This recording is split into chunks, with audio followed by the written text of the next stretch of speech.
Hey, welcome back everybody, 6 Foot Hacks here. Have for you guys today a really good battle that I had off screen while not recording obviously and just trying to ladder on my account.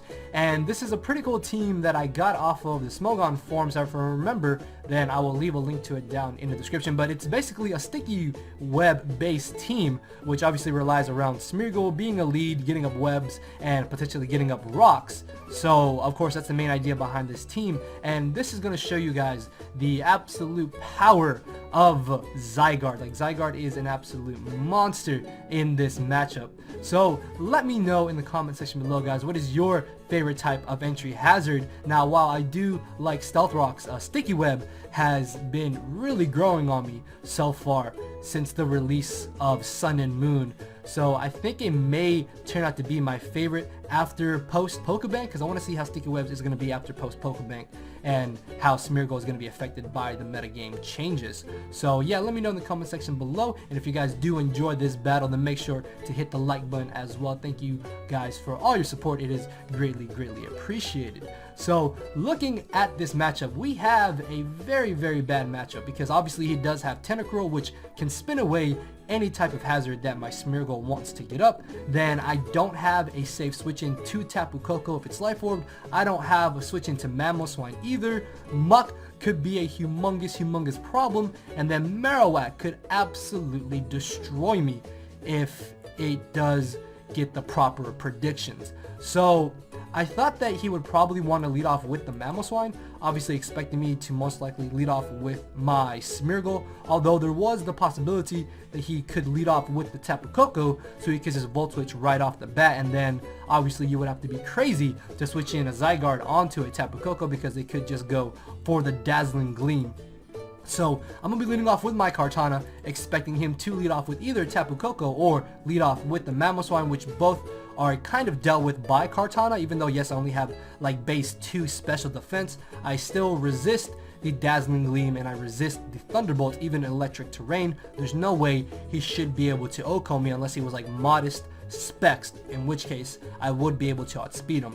So I'm going to switch on out of here, expecting him to go for the Volt Switch, but he turns out to have the U-turn. Now, yeah, like I said, it is crazy if you switch in a Zygarde on a Tapu Koko, but I was very positive that he wouldn't go for the Dazzling Gleam, obviously, because, again, Kartana can live and then in return possibly knock out Tapu Koko. So unfortunately he turns out to have U-turn, and that is going to be a little bit annoying as he U-turns into the Mamoswine. This is really not good for me because, like I said, I have no safe switch-ins to this Mamoswine, so I'm going to bring in my Pinsir as he ends up going for the safe Icicle Crash. I really thought that he was going to go straight for the rocks, but I guess if he had done that, then he would have to risk me potentially going for a substitute or a coil, and most Mamoswines don't tend to carry Icicle Spear, because I don't think Mamoswine can learn it post bank, or it doesn't fit on its moveset. Either way, my only real switch in to an Earthquake is of course my Pinsir, which he does end up going for the Icicle Crash. I knew I could live this hit, and now I'm in a scenario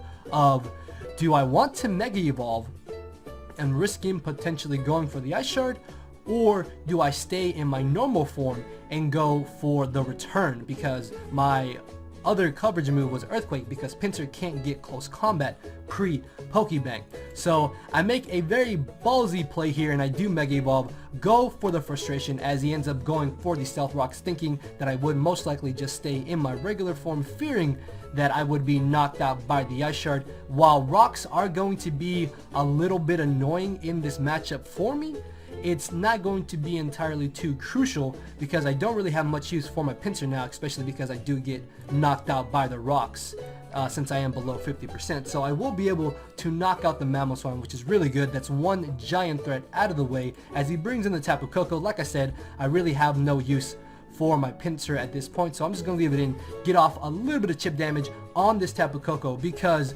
I can still win this matchup. I may have a very bad matchup in this game, but Zygarde could potentially win us this battle. The only problem is that I need to somehow get up behind a substitute and get up 1 or 2 coils, and I need to weaken this Tapu Koko to put it in range of where a +1 or a +2 E-speed is going to be able to knock him out if I'm not able to get up behind a substitute. So that was another main reason why I went for the quick attack. just to get off that extra little bit of chip damage. As he knocks me out with the Dazzling Gleam, I'm going to switch into my Xurkitrees here, and there is a chance he may think that I'm Scarf, but with him going for U-turn and knowing that I'm now slower than him, he doesn't know that I'm Scarf, or he doesn't, I'm not Scarf basically is what I'm saying. So I'm going to be able to Hidden Power Ground the incoming Marowak, because anytime anybody has an Alola Marowak on a team and they see a Xurkitrees, they 99.9% of the time switch it in, which is why Hidden Power Ground is absolutely amazing on Xurkitrees. As you can see there, if I was able to get up my rocks, I would have been able to clean to a KO this Marowak and not have to worry about it at all. As I'm going to go for another Hidden Power Ground on a switch into the Muck. I'm going to be able to chip that down as well, because normally Muck do turn out to be Assault Vested, so I don't want to stay in here and take any unnecessary damage, and I don't have the Volt Switch on the Xurkitrees, so my only real switch into this Muck is my Kartana, which should be able to live any 2 hits that he wants to go for, unless he turns out to have the Flamethrower and he goes for the Flamethrower here, which, spoilers, he doesn't, as he does go for the knockoff. I did not know that you could not knock off the Fightiums Z, yeah, because I have Fightium Z on this Kartana, so I didn't know that you couldn't knock off the Z crystals, which is actually really cool. That's one new thing I learned in this matchup. As I'm going to Smart Strike the incoming Golisopod, I do get a little bit lucky here, and I crit with my Smart Strike, and then after taking this first impression, I'm going to be able to crit him with this Leaf Blade. But even if I didn't crit him with this Leaf Blade, he wouldn't have been able to knock me out the following turn, and then I still would have been able to put him in range of where his emergency exit would have activated. But I guess in that case, he could have potentially switched out Golisopod and probably brought in something like Tentacruel or the Muck or the Marowak as death fodder. So I guess in a sense, it kind of helped him out here, because he's going to be able to get a switch into his Tapu Koko, and now, much like earlier, I'm in a position of where I need to fodder something off to this monster. As I leave in my Kartana, he's going to be able to knock me out, allow me to get a free switch back into my Xurkitrees. Now, he's not Life Orb, which is a little problematic, but at the same time it's good for me, because I'm very positive I can live any one move that he's gonna want to go for here. And even if he does want to try to bring in the Marowak, after going for the Thunderbolt, I'll be able to just go for Hidden Power Fighting. And the main reason why I did go for Thunderbolt was because I thought he would try to sack off his Golisopod or his Muck, expecting me to go for the Hidden Power Fighting, expecting him to switch into the Marowak.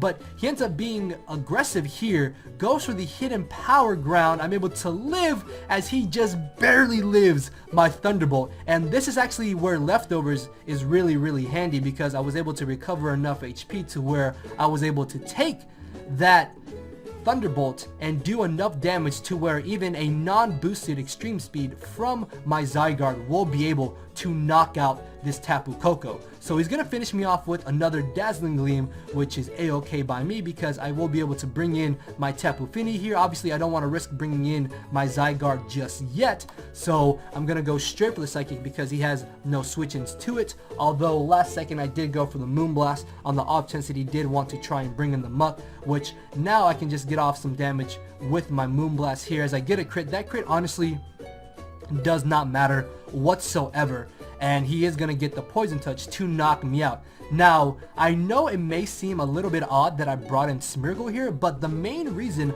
I brought in Smeargle was because I wanted to bait him into bringing in the Tentacruel. See, the downside of me bringing in my Zygarde against this Muck is that knockoff could break my Substitute, and then I have to risk not being poisoned by the Poison Touch if that is what his ability is. So by bringing in my Smeargle, I can force him into Tentacruel, knowing that I'm going to try and get up my hazards here so I can force him to Rapid Spin and eventually knock out my Smeargle, allow me to bring in my Zygarde on the Tentacruel. So I go for the Spore, thinking that maybe he would try and Hard Switch right into the Tentacruel, but he doesn't. So I put the Muck to sleep, which is fine, as I'm going to take this chance to get on my rocks. Like I said, my best bet right here is to just leave in my Smeargle as death fodder against this Tentacruel to allow me to bring in my Zygarde to hopefully try and set up and win this battle, because at this point everything is weakened and I will be able to win with Zygarde if I'm able to get up 1 or 2 coils.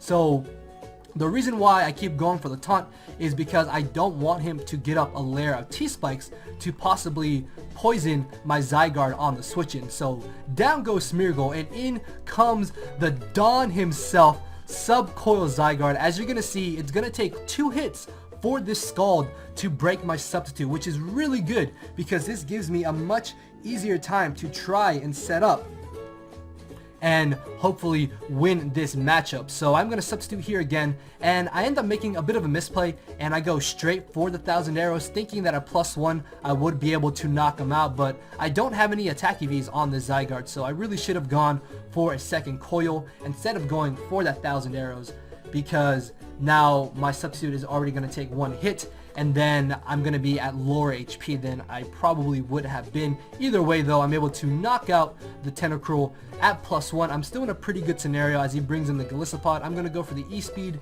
just to see how much damage it does, and that actually does 0. So I was a little bit scared here, but it turns out that he doesn't have any really good move to break my substitute, which means I can just sit here, get up another coil if I really wanted to, or try to chip him down with the 1,000 arrows. So I go for the 1,000 arrows, judging how much damage that did. My best play to go for is the coil here, as he's going to bring in the Muck. I'm going to be able to get off 2 free coils behind the substitute. I think this match is basically over because I'm going to be able to knock out the Muck here. Tapu Koko is going to get destroyed by an Extreme Speed, and I will be able to safely 2 KO this Golisopod regardless of what 2 moves I want to go for. So he's going to break my sub with the first impression. Doesn't matter, as 1,000 arrows plus E-Speed finishes him off. In comes the Tapu Koko, and Zygarde will be able to knock out the Tapu Koko with the E-Speed, and that is going to be the 1-0 victory in my favor. So as you guys saw, I was down 1-4, and Zygarde, man, just came in and absolutely started destroying souls. So yeah, guys, let me know what your favorite type of entry hazard is in the comment section below. I've really been liking Sticky Web, like I said. Sticky Webs really would have come in handy in this matchup because it would have made that Tapu Koko a lot less of a problem, as well as that Mamoswine, but of course he did have the Tentacruel. Either way though, I was still able to pull out the victory. So with that being said, guys, I hope you all did enjoy the video, and I will see you guys tomorrow. So later, everybody.